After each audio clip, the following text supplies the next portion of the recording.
तो गाइस आज हम बात करेंगे मैनेजर किम के चैप्टर नंबर 133 के बारे में। और पिछले चैप्टर में हमने देखा था मैनेजर किम गोल्डन डोर कंपनी के हेडक्वार्टर में पहुंच चुके होते हैं, जहां पे आते ही साथ मैनेजर किम ने 2-3 बंदों को अपनी गोल्डन थ्रेड से हवा में लटका दिया होता है। और ये सब देख के टीम लीडर ली काफी ज्यादा हैरान हो जाता है। भले ही टीम लीडर ली एक खतरनाक बंदा है, लेकिन अब इसका सामना होने वाला है कोड नंबर 66 से। और आज की वीडियो की शुरुआत में हमें कोड नंबर 66 के बारे में ही थोड़ा सा बताया जाता है। वीडियो की शुरुआत में हम देखते हैं 20 साल पहले का सीन, जहाँ पे हमें रशिया के एक सीक्रेट बेस का सीन दिखाया जाता है। हम देखते हैं इस सीक्रेट बेस में रशिया के कुछ बड़े ऑफिसर्स की मीटिंग चल रही होती है और उनमें से एक बंदा कोड 66 के बारे में बोल रहा होता है। तो ठीक है, मैं अब कोड नेम 66 के बारे में बोलना शुरू करता हूँ। जेंटलमैन, कोड नेम 66 एक स्पाई है जो कि रशिया और चाइना जैसी जगहों पे अपने मिशन को अंजाम देता है। कोड नेम 66 की बाकी की जितनी भी जानकारी है वो सारी की सारी छुपाई गई है। जहाँ तक मैंने सुना है साउथ कोरिया के बंदे इसके बारे में कोई भी जानकारी बाहर नहीं आने देना। तभी इतने में ही एक दूसरा ऑफिसर कहता है, बस बहुत हुआ, मुझे ये बताओ ये हरामजादा अभी है कहाँ पे? हम जो हथियारों के ब्लूप्रिंट्स तैयार कर रहे थे उनमें से कुछ ब्लूप्रिंट्स गायब हैं और हमारी लैब्स के अंदर जो बंदे थे उस हरामजादे ने उन लोगों को भी जान से मार दिया है। और अगर बाकी के बचे हुए ब्लूप्रिंट्स भी गायब हो जाते हैं तो हम काफी ज्यादा मुसीबत में पड़ जाएंगे। इसके बाद दूसरा ऑफिसर कहता है, लेकिन आखिर उसने हमारे बंदों को मारा किस चीज से? क्या जहर से या फिर किसी गन से? तभी जो बंदा यहाँ पे कोड नंबर 66 के बारे में सबको स्क्रीन में बता रहा होता है वो कहता है, सिल्वर थ्रेड से।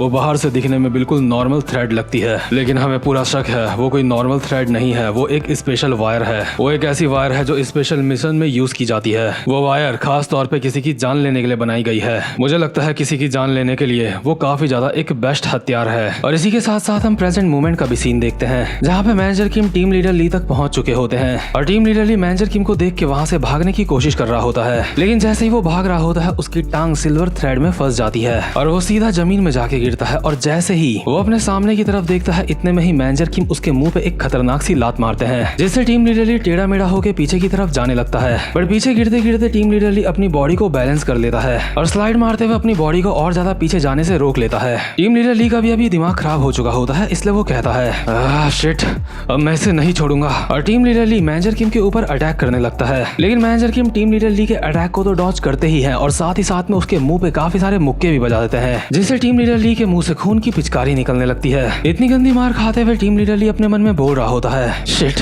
आखिर ये इतना ज्यादा ताकतवर क्यों है? मुझे सांस लेने का भी मौका नहीं मिल रहा है। बट इतने में ही मैनेजर किम एक और खतरनाक सी लात मारते हैं टीम लीडर ली के मुंह पे और उसको जमीन में चिपका देते हैं। बट टीम लीडर ली ने अभी मैनेजर किम के साथ वही चाल चल दी होती है जो उसने ऑक्शन जियोंग के साथ चली थी। टीम लीडर ली ने ये लात खाने के बावजूद भी मैनेजर किम की टांग में चाकू घोंप दिया होता है और मैनेजर किम को कहता है, मैंने तुझे पकड़ लिया। भले मैनेजर किम की टांग में भी चाकू घुपा होता है, लेकिन मैनेजर किम बिल्कुल भी पैनिक नहीं होते, उन्हें कोई फर्क ही नहीं पड़ रहा होता। और टीम लीडर ली मैनेजर किम को बोल रहा होता है, हरामजादे, मैं तुझसे एक सवाल पूछना चाहता हूँ, मुझे बता, आखिर तू किस तरीके का इंसान है? आखिर तू काम क्या करता है? मैं ये इसलिए पूछ रहा हूँ क्योंकि मैंने तेरे बारे में काफी ज्यादा इन्वेस्टिगेशन करी, लेकिन तेरे बारे में मुझे कोई भी जानकारी नहीं मिली। मुझे बस तेरे बारे में इतना ही पता चला कि तू व्हाइट टाइगर जॉब सेंटर में काम करता है। बट इतने में ही मैनेजर किम अपनी टांग में एक झटका मार के चाकू को बाहर निकाल लेते हैं और टीम लीडर ली का कॉलर पकड़ के उसको जमीन में बहुत ही बुरी तरह से पटक देते हैं। और इसके बाद मैनेजर किम लगातार टीम लीडर ली को पकड़ पकड़ के उठा के पटकने लगते हैं। मैनेजर किम अभी टीम लीडर ली को बिल्कुल उस तरह से धो रहे होते हैं जैसे धोबी कपड़ों को धोता है। और इतनी ज्यादा धुलाई होने के बाद टीम लीडर ली का चेहरा देख के ऐसा लग रहा होता है जैसे उसकी सांस अटक चुकी है। टीम लीडर ली अब हिलने की हालत में बिल्कुल भी नहीं होता और मैनेजर किम कहते हैं, मैं कौन हूँ और क्या काम करता था इससे कोई भी फर्क नहीं पड़ता, क्योंकि इस वक्त मैं जो काम कर रहा हूँ अभी वो जरूरी है। और ये कहते हुए मैनेजर किम अपनी सिल्वर थ्रेड से टीम लीडर ली की गर्दन लपेट देते हैं और थ्रेड्स को ऊपर की तरफ खींचने लगते हैं, जिससे टीम लीडर ली का दम घुट रहा होता है। यानी कि टीम लीडर ली का अंत अब करीब आ चुका होता है। और साथ साथ में मैनेजर किम बोल रहे होते हैं, अभी मेरे लिए बस इतना जरूरी है कि मुझे अपना मिशन पूरा करना है और मुझे लगता है इस मिशन को पूरा करने के लिए मुझे वही इंसान बनना होगा जो मैं पहले हुआ करता था।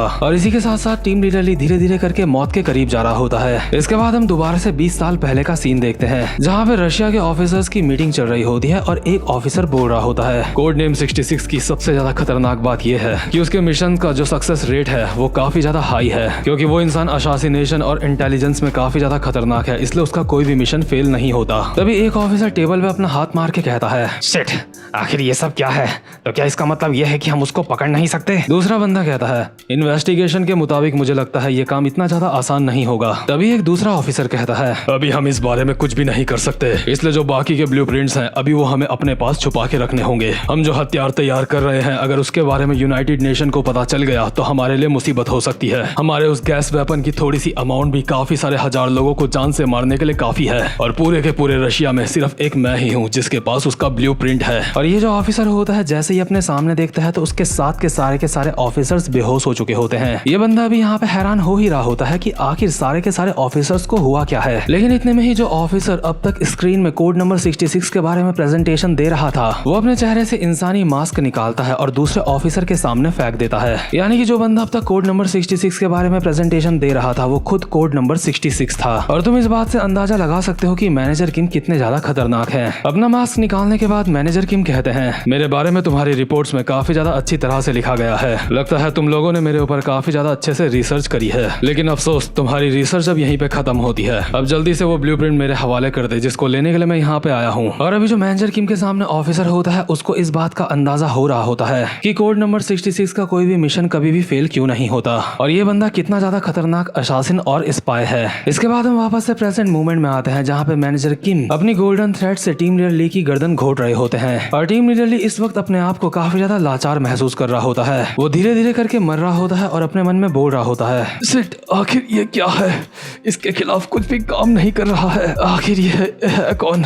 क्या ये एक इंसान है या फिर कोई मॉन्स्टर? और इसी के साथ साथ में मैनेजर किम टीम लीडर ली को बोल रहे होते हैं, तू थोड़ी देर पहले मुझसे पूछ रहा था कि आखिर मैं करता क्या हूँ। वेल, मैं तुम लोगों से ज्यादा अलग नहीं हूँ। मुझे भी तुम लोगों की ही तरह मिशंस मिलते हैं जिन्हें मुझे पूरा करना होता है। मैं मिशन एक्सेप्ट करता हूँ, उन्हें पूरा करता हूँ और बार बार यही करता रहता हूँ। मेरा काम बिल्कुल सिंपल है, लेकिन तुम जैसे लोगों में और मुझ में बस एक थोड़ा सा फर्क है, और वो ये कि आखिर में मैं हमेशा जिंदा रहता हूँ। और मैनेजर किम की बात खत्म होते ही टीम लीडर ली इस दुनिया को छोड़ के जा चुका होता है। और इतने में ही जो टेयांग होता है वो ऑक्शन जियोंग को अपने कंधे का सहारा दे के यहाँ से ले जाने की कोशिश कर रहा होता है। और मैनेजर किम जिनचॉल को मैसेज देते हुए कहते हैं, दिस इज मैनेजर किम, मेरा पहला मिशन पूरा हो चुका है। जिनचॉल कहता है, आखिर ब्रावो की क्या कंडीशन है? मैनेजर किम कहते हैं, उसकी हालत मुझे कुछ ठीक नहीं लग रही है, हमें जल्दी से उसका इलाज करवाना होगा। और क्योंकि यहाँ पे मेरा काम खत्म हो चुका है इसलिए मैं हेडक्वार्टर्स के और ज्यादा अंदर जा रहा हूँ वहाँ पे छानबीन करने के लिए। जिनचॉल कार चलाते हुए कहता है, नहीं, वो मेरा काम था, इसलिए अभी के लिए हम उस काम को सस्पेंड कर रहे हैं। ठीक है किम, तुम्हारा काम वहाँ पे पूरा हो चुका है, इसलिए वहाँ से जल्दी वापस आ जाओ। मैनेजर किम कहते हैं,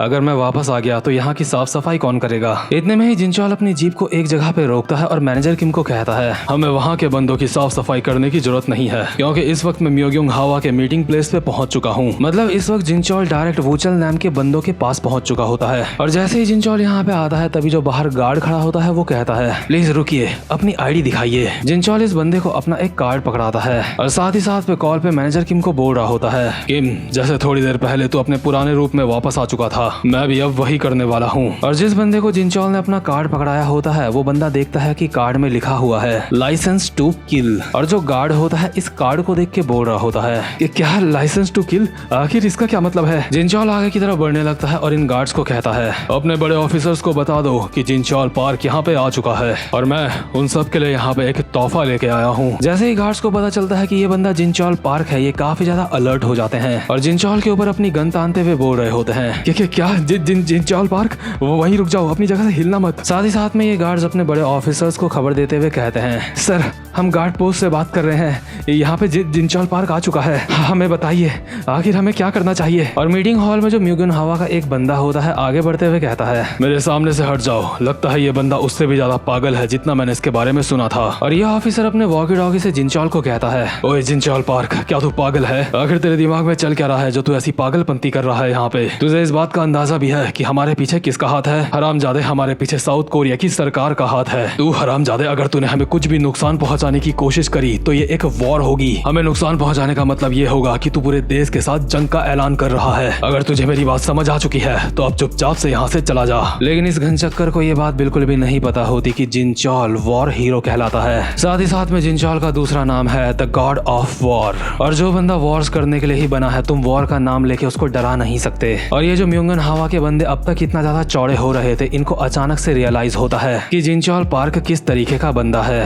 इनको एहसास होता होता है कि इनके सामने जो बंदा खड़ा है वो कोरिया की पूरी हिस्ट्री का सबसे खतरनाक वॉर हीरो है। एक ऐसा बंदा जो जंग के मैदान में सबकी फाड़ के रख देता है, जो अपनी जिंदगी में कभी भी अपने दुश्मन से डरा नहीं और जिसने कभी भी हार मानना नहीं सीखा। और वही पार्क जिनचोल अपने पुराने रूप में अब वापस आ चुका होता है। और ये बात हमें मानवा में ही बताई जाती है कि ऐसी कंडीशन में ऐसा कोई बंदा नहीं जो जिनचोल पार्क को रोक सके। और जिनचोल का वो नाम जिससे सब काफी ज्यादा डरते हैं वो होता है ऑटर वन। म्यूगन हावा के लोगों की ये देख के फट चुकी होती है कि जिनचोल ने उनकी तरफ एक रॉकेट लॉन्चर तान रखा है, और अगर जिनचोल इस रॉकेट लॉन्चर को फायर कर देता है तो इसका मतलब ये होगा कि वो पूरे देश के साथ जंग करने वाला है। और जिनचोल एक स्माइल के साथ कहता है, काफी समय हो गया जब से मैं अपने पुराने रूप में वापस नहीं आया था, तो ठीक है अब शुरू करते हैं, लेट्स गो। और ये कहते ही जिनचोल रॉकेट लॉन्चर फायर कर देता है। इसका मतलब अब पूरे देश और जिनचोल के बीच में जंग भी छिड़ सकती है। और इतना खतरनाक कदम उठाने के बावजूद भी जिनचोल के चेहरे में एक स्माइल होती है। और यार मैं इसलिए कहता हूँ कि मैनेजर किम, जिनचोल और हानचू, हमें इन तीनों को कम नहीं समझना चाहिए। ये तीनों ऐसे बंदे हैं जो किसी अकेले इंसान की नहीं बल्कि देशों की फाड़ के रख सकते हैं। तो खैर उम्मीद करता हूँ कि आपको आज की एक्सप्लेनेशन भी अच्छी लगी हो। और अगर आप चैनल पे पहली बार आए हो तो चैनल को जल्दी से सब्सक्राइब कर दो, क्योंकि इस तरह की एक्सप्लेनेशन आपको और कहीं नहीं मिलेगी। और फ्यूचर में आपको मेरे चैनल पे और भी नई मानवास देखने को मिलेंगी। तो खैर अब मैं मिलता हूँ आपसे अपनी नेक्स्ट वीडियो में, तब तक के लिए गुड बाय।